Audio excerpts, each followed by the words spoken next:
Okay, folks, let's straighten up and fly right. Listen, we're on the air live with Murray Hayes out of Scotland. And Murray, welcome back to the show, bud. And I've actually got a CD with that record on it. Big fan of jazz, among other things. Well, I tell you, these guys have been having a lot of fun with this last few weeks here with some of the music they've come up with, so we're enjoying it, and I'm having a good time. And so, Murray, your point is well taken about flying on legal frequencies. And the great thing about America, of course, with USCA membership is that over there you have the freedom to use non-airband as well as airband on the designated frequencies. Right, we have... Unfortunately, we don't have that in this country at the moment, although there seems to be a push towards that.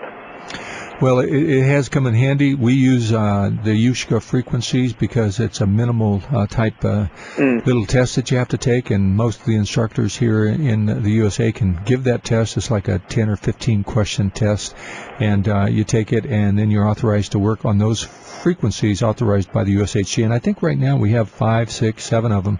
So there's plenty of frequencies. It works out really nice. Another 2 fairly recently, I believe. I'm just having a look at that. Yeah, the exam which I had to sit is actually 2 separate exams. The paper is about an hour and a half, and then you have another hour oral test as well. It's fairly intensive. Oh yeah. It's what would be, I'm sure, the equivalent of a ham radio operator's license here in the USA. Well, the actual one I've got is the same as FAA. Test for the full aircraft license, so that's handy there. But it generated some very good positive publicity anyway towards paragliding. The fact that we were involved within the sort of safety and rescue aspects, and obviously the fact that it was a club barbecue and the flying instructor's wife was standing next to the phone when the phone call went to say he's had an engine out. Oh my God. The fact that we could give them up to date. And 500 feet made the last call, and then I said, I won't disturb you. Wait until you're on the ground. Waited a minute, no reply back. So I presumed he could hear me, but the plane was maybe upside down or something. So sure. A couple of blind calls, and he knew that rescue services would be there within 5 minutes. Yeah, so it was a big plus. Wonderful. Well, anyway, the favour side. As per discussions we've had over the last few weeks on reserves, and I think you know my approach on things. If you're going to write and talk about something, you better know about it. So I went out the other evening and did 5 low-level reserve deployments. And let me ask you, explain that, because were you attached to the reserve, or did you have a dummy attached, or what? Well, flying the Paraglider, in this country they reckon that approximately 1/3 of all reserve deployments are accidental reserves. That's right. Which is my argument as to maybe we need to change the way that we're using reserves. So, in the 1/3 of all deployments, your actual Paraglider is still flying. But obviously once the reserve deploys, it starts to downplane. Now, we've had some very good information passed on by an American instructor who actually emailed me direct. So the favour is we have both subject discussion up on the Paraboffin, that's all one word, .info site, and I've also posted up a message on the USCA paragliding discussion board, because of course I'm a USCA member as well. And it's really for anybody that's had experience of reserve deployments, particularly accidental or low-level ones, as to what happened. Now, the American instructor's experience with his tandem when he had a reserve deployment matches exactly what I was finding, which is if your paraglider is flying when it reserve deploys, what usually happens is it becomes stable in about a minus 30-degree pitch downplane, and you actually fly down under both the reserve and your paraglider. Right. Now, what he found was that was perfectly stable until he tried to kill the paraglider. And it was only then everything started going fairly wrong for a short time. So we're really looking for anybody that's had any experience, whether personally or having seen, of reserve deployments with paragliders that are still actually flying. And if they can either email me direct, or of course post it up on either the USCA paragliding discussion board or on the paraboffin.info. Well, Murray, give them out your email address in case they want to contact you direct. Well, the easiest one for that would be photo, spelt with an F, Foxtrot, Oscar, Tango, Oscar, Glider, all one word, photoglider at precisionparagliding.co.uk. Good. But we've been doing quite a lot of looking into reserves. Now, although I don't normally fly with one, the club, we've bought a total of 5 reserves, and there was another Paraglider with a reserve arrived today.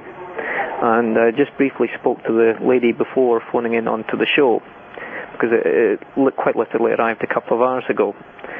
I took the reserve out and had a look at it. She'd paid to have it professionally repacked. The packing line, which is about 1.5 feet long from the pull-down apex, was still attached to one of the lines on the outside of the reserve. It was a steerable reserve, and the way they'd rigged it was onto a Y bridle, which of course is not steerable. Right. Also, instead of having one set of lines attached to the left and one set of lines attached to the right, one set of lines was attached to the front of the reserve and one set of lines attached to the back. So even if it had been attached to a normal twin riser reserve setup, it would have flown sideways. I don't really, my personal opinion, I don't really care for the steerable reserve. They're not really functional in the event of a deflation where you throw.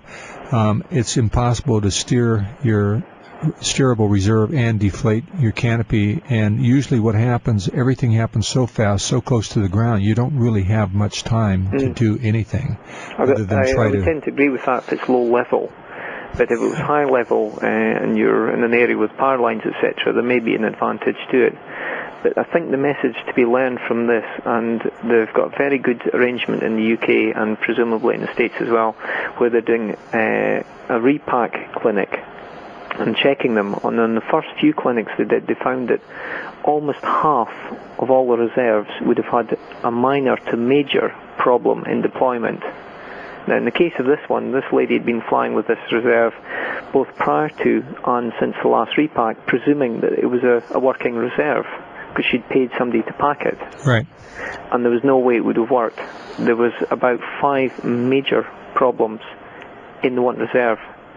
Of the 5 reserves that we've bought for the club, 3 of them would have had between major and minor problems, and only 2 would have probably deployed okay.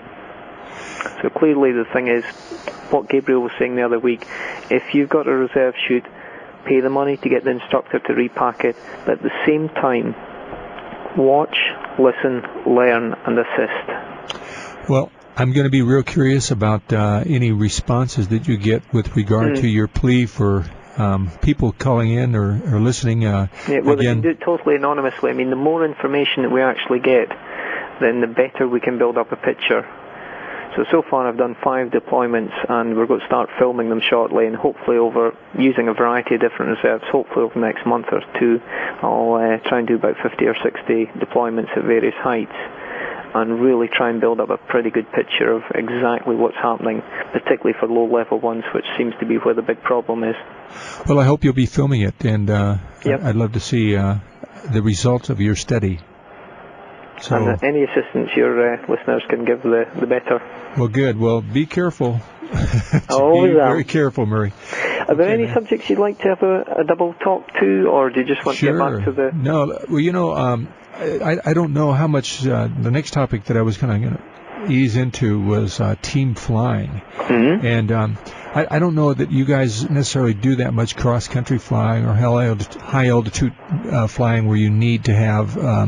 it's helpful to have a team fly with you, but I'm sure you have some ideas about it, and I'd love to hear what those ideas are. It's not something particularly within my experience, but certainly there was a couple of years ago, and this was discussed at a safety meeting for the Civil Aviation Authority, and there was 5 pilots, all at about 18,000 feet on a cross-country, flying over one of the airports, which was where it was a bit... that was where there was some friction, because of course I'm pro-legal radio. They were using radios to talk to each other, but they couldn't talk to air traffic control. Right.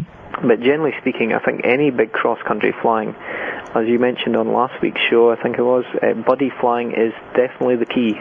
If you're flying with someone else and something goes wrong, the magic hour. If you have an accident and somebody gets you quickly, and they can hike up the hill, get the mobile phone out, you're in the gully. It doesn't matter how well equipped you are, if you're in the gully, you can be out of touch and out of sight. So clearly, buddy flying, team flying, It's a great idea. Right. Here's a typical situation that happens, and it happened again this weekend. We have a group of pilots. Everybody's kind of doing their own thing, and all of a sudden one guy takes off and he disappears in the horizon. And a few hours go by, can't reach him on radio, nobody sees him, nobody knows where he is, so everybody lands and everybody starts a search. And now all of a sudden your fun and your flying now turns the page, and all of a sudden you're not doing something you really want to do, but you have to do because you're worried about one of your mates or one of your team people being down and hurt. And of course a few hours go by and the guy shows up, the big happy smile on his face, and everybody's all happy. But in the meantime there's a lot of people that are a little bit disgruntled because they had to stop flying when the air was great to look for this guy who didn't have enough you might say courtesy to at least be on radio, at least tell people where he was going, or at least have somebody with him. So again, this is kind of the idea. We see this happen time and time again. I can think of it happening at least half dozen times in the last 6 months where pilots took off and everybody got concerned and started a search party, and eventually they find him. Nobody's hurt. But again, it takes a lot of the pleasure and fun out of flying when you end up spending half the afternoon looking for somebody that you think might have gone down and got hurt. So this might also give the sort of cry wolf scenario risk factor.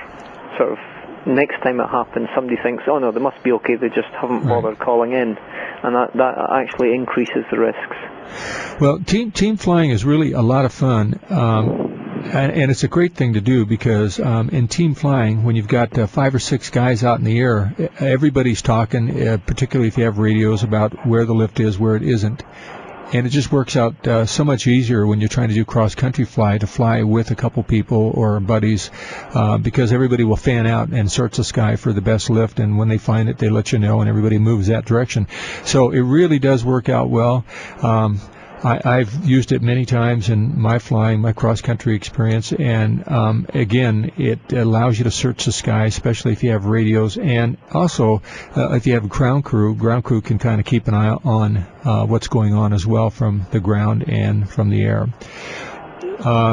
Another thing that team flying will allow you to do, obviously if you have a team ground crew, that makes it even more interesting, because when you're out doing a cross-country flight and you've got people to retrieve on the ground, it allows you to go a little bit further and a little bit longer. Very cost effective, and you just take turns.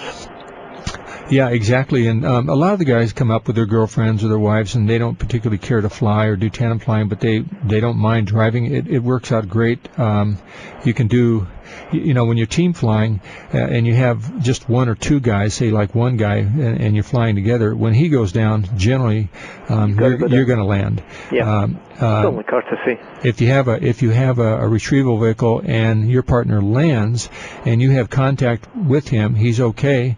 He tells you to go on. The retrieval car's got you in sight, and it's going to pick up your team member. Then it allows you to continue to fly. So that's one of the great things about having a ground crew.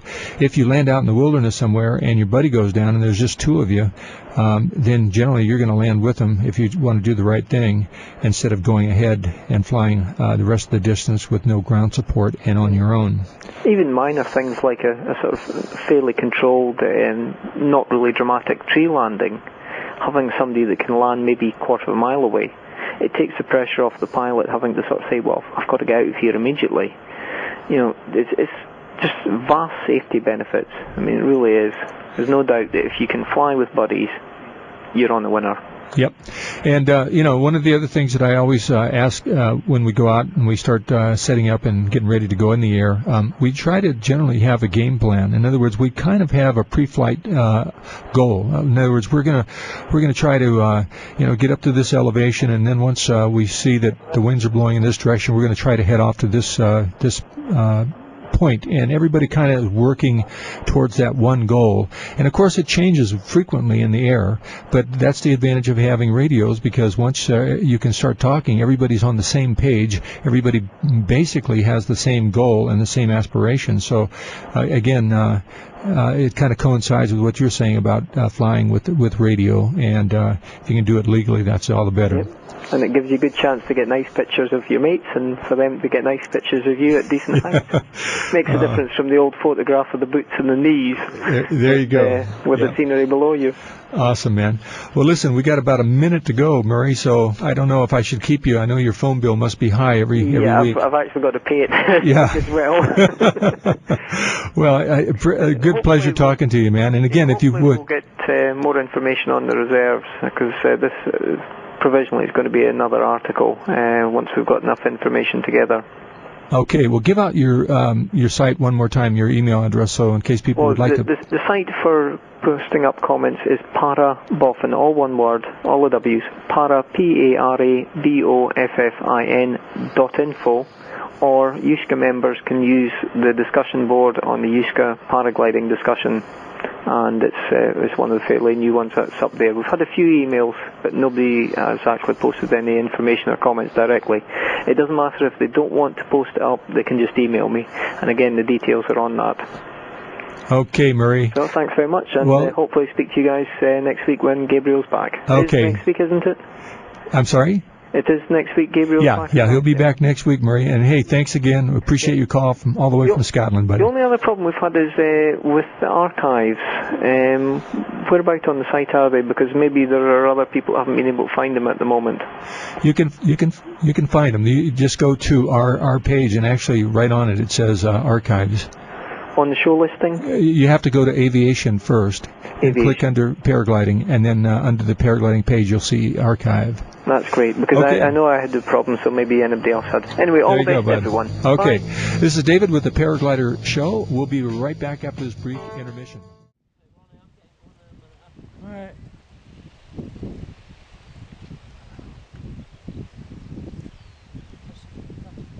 Howdy.